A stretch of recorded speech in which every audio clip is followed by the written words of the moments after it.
Okay, I'm going to see if I can finish this up here. I sharpened this tool to give me some better control over the flake removals between these serrations here. I'm still debating on what to do about that. If I should just leave it.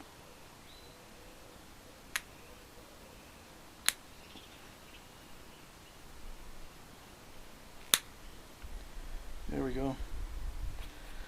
I think I might be able to get in there and remove that thick spot.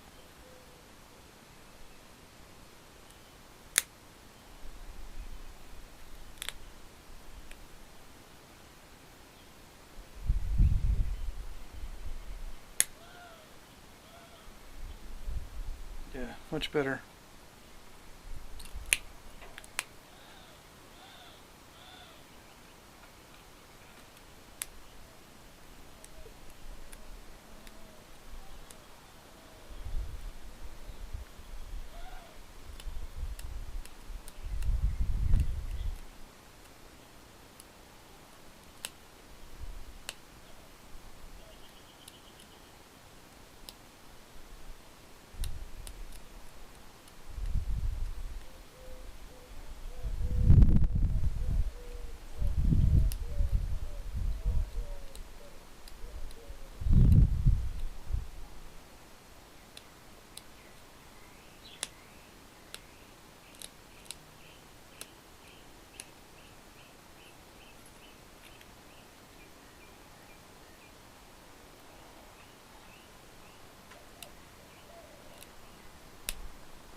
I've got to be careful not to crush the edges on the sides of these serrations. It doesn't do much good if they're dull. So I'm just picking at the edges and making sure they've got a fresh break or a fresh flake removal without any crushing. I know on the spatula tool it's easy to rub up against the side and crush the edge of that serration. So I'm just going to pick at these a little bit.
Now some of you might be wondering why I don't use a really pointed tool when I do all the tips on my points, on my arrowheads. It's because this is a high maintenance tool. That point gets worn down very fast. That's why I don't use it for all the tips.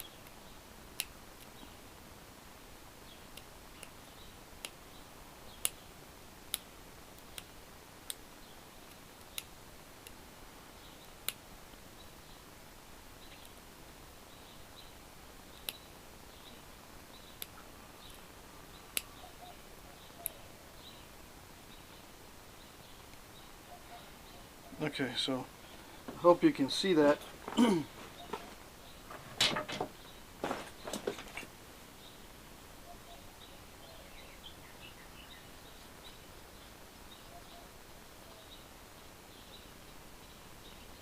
Just some glare that I'm getting some glare off the sunlight.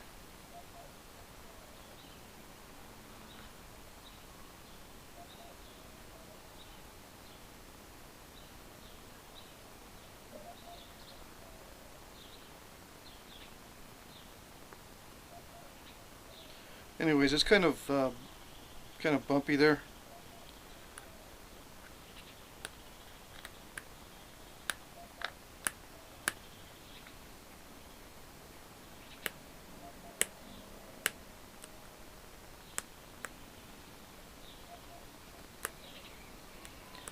I'm going to try to be neater.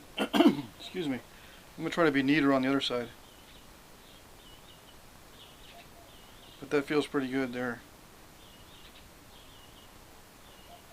I'm going to put a notch on the side here.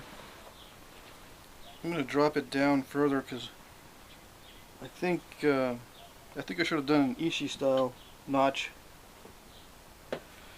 On the Cahokia styles, the notches are higher.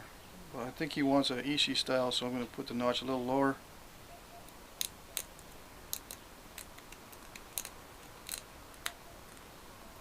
I think I'll have a room for another serration in there, or another couple serrations.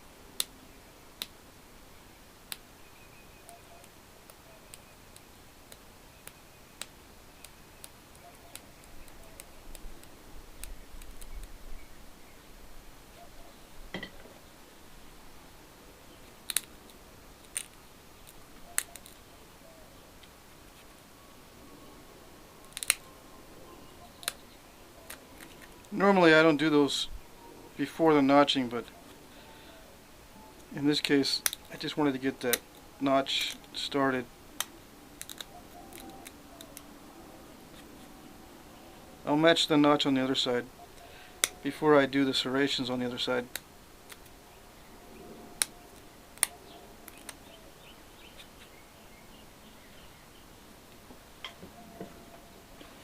I'll switch over to more like a Ishi stick to get in these, to get into this notch. And I just sharpened it this morning, so it's got a squared edge.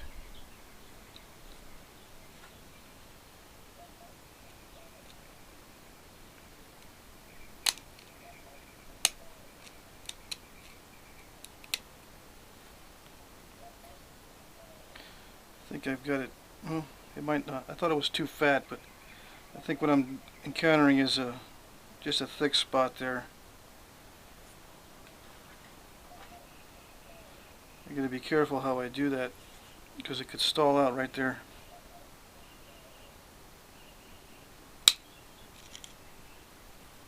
So I applied quite a bit of pressure.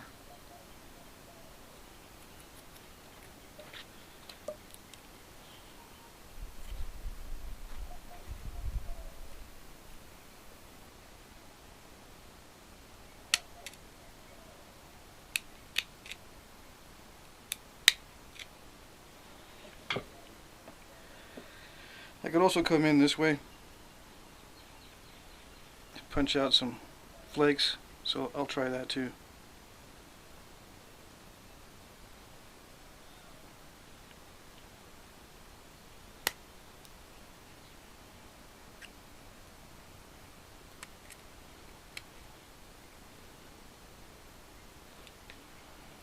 Now I remember why I don't like that method, because if I put a lot of pressure on that point, unless it's very tapered, this is not even tapered enough. It looks like it's very tapered, but it's not, to prevent the tool from hitting the sides when I punch through. I mean, this could go right into the leather and down into the wood and then break off one of these shoulders. You got to be real careful when using a punch, you know, a vertical type punch to get the inside of these notches. So I'm going to see if I can just use the spatula tool.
Okay, so I'll just use the narrow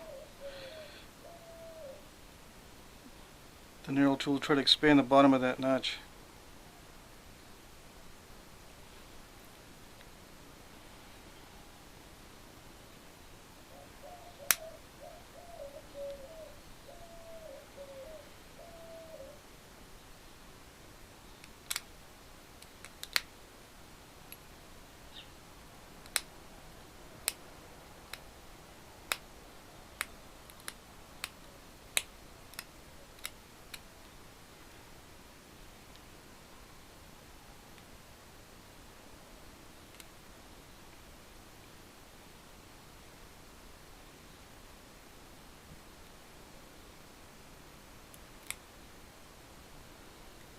Okay, so I think that's good enough.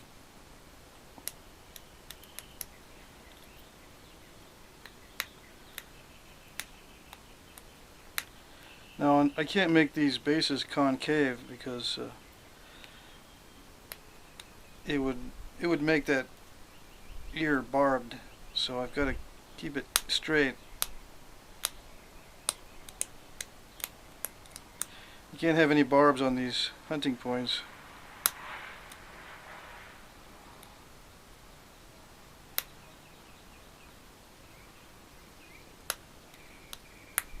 So it looks kind of like an Ishi point, but not quite, because the base is not going to be concave.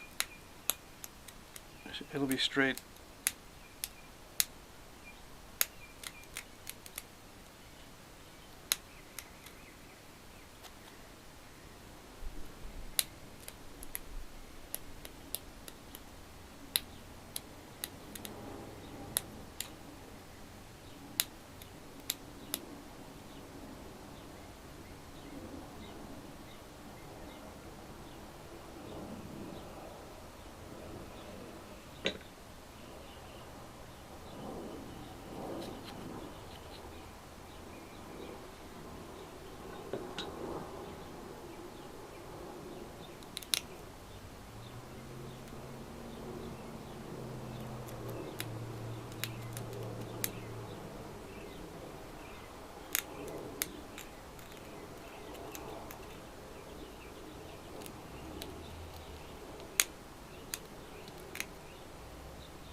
I think I started that notch way too low.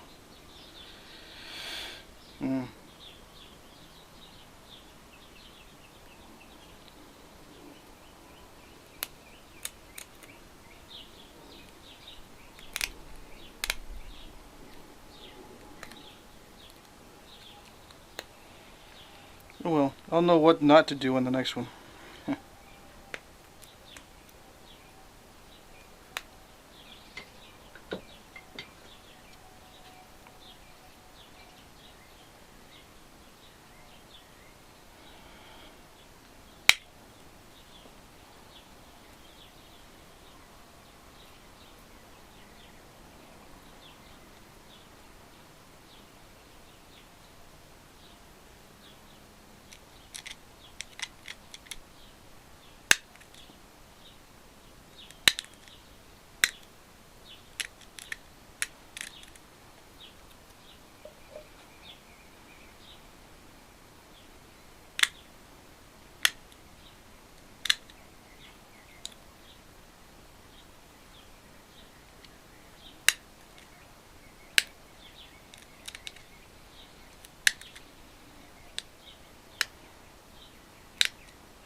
Okay, that doesn't look too bad, so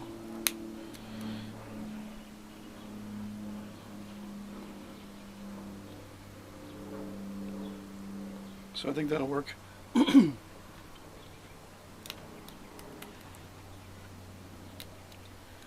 think the spring pollen is really messing with my allergies, so sorry for the constant throat clearing. Okay, and I'll try not to hit the camera with the tools. I was watching some of my earlier videos, and I don't know about you guys, but it's really nerve-wracking for me when I'm watching the video and then I hit the camera, and it's just aggravating. It kind of disrupts your view without any warning. Okay.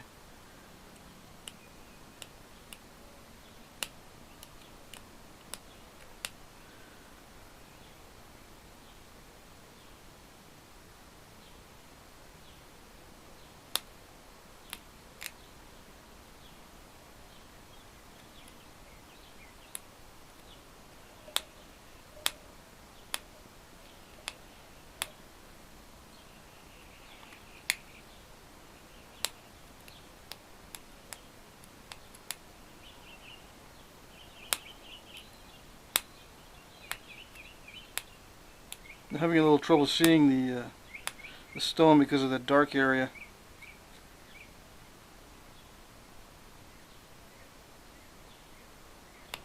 And I did a lot of little flakes on here, and I kind of made it dull. That's what you gotta try to avoid. Avoid working the edges of these serrations so they stay sharp.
I got a little too aggressive there and I widened that separation between the serrations too much.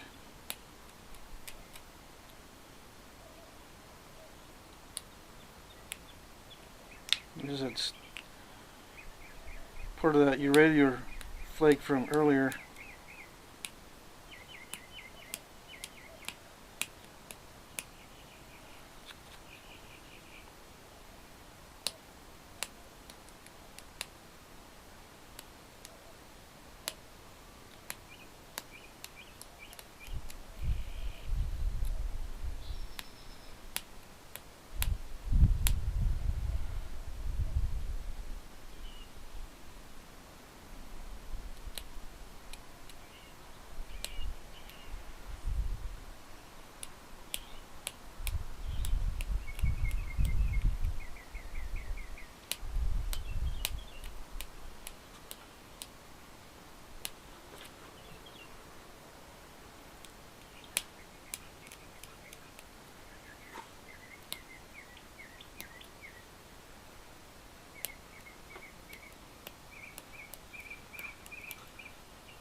Okay, so that's good enough, pretty much it.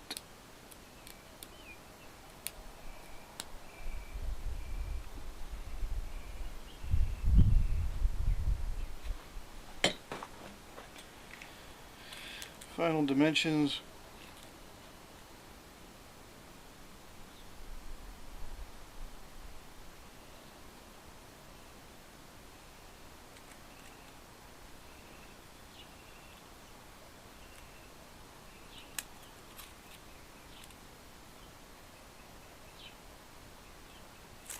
Okay. Let's see, I think I might have, oh no, I don't have my grain scale. But anyway, it looks to be about 40, between 40 and 60 grains for something like this. And I could have gone maybe just a little bit deeper with those notches and made them look more expanding, but it's going to be hard to do on the future ones, so I'll just leave it like that.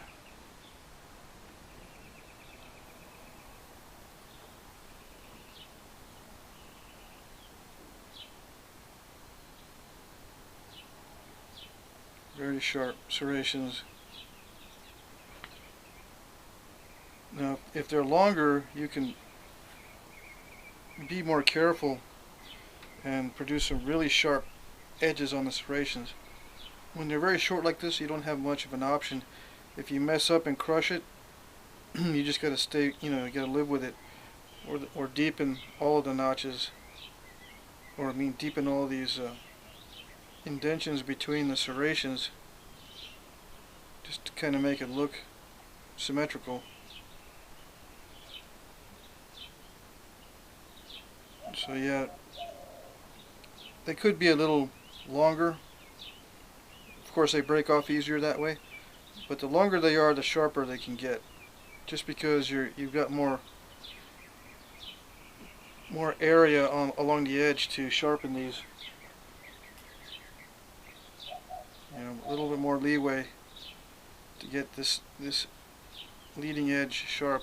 That's the most important. The edge behind it is important too, but the leading edge is the most important. You want to make sure there's no crushing along any of these serrations along the leading edge. And I probably could have gone deeper there. Let's see if I can do that. It's not 30 minutes yet.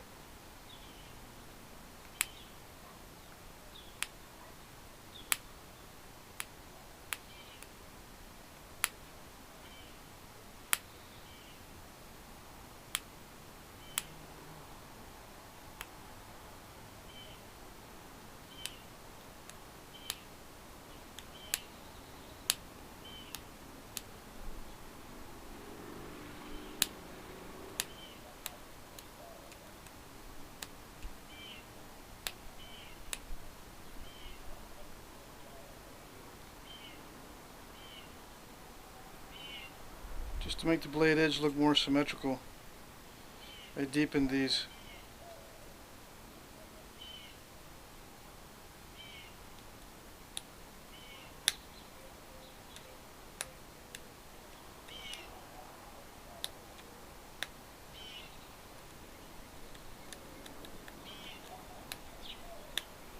Okay, anyway, that's pretty much it. I'll make a bunch more of these and I'll show them hafted in an upcoming video. Like I said, I've got to make about a dozen of these, and I've also got to use a couple more, or I'll do a couple of these with different material other than this tan stuff. Alrighty.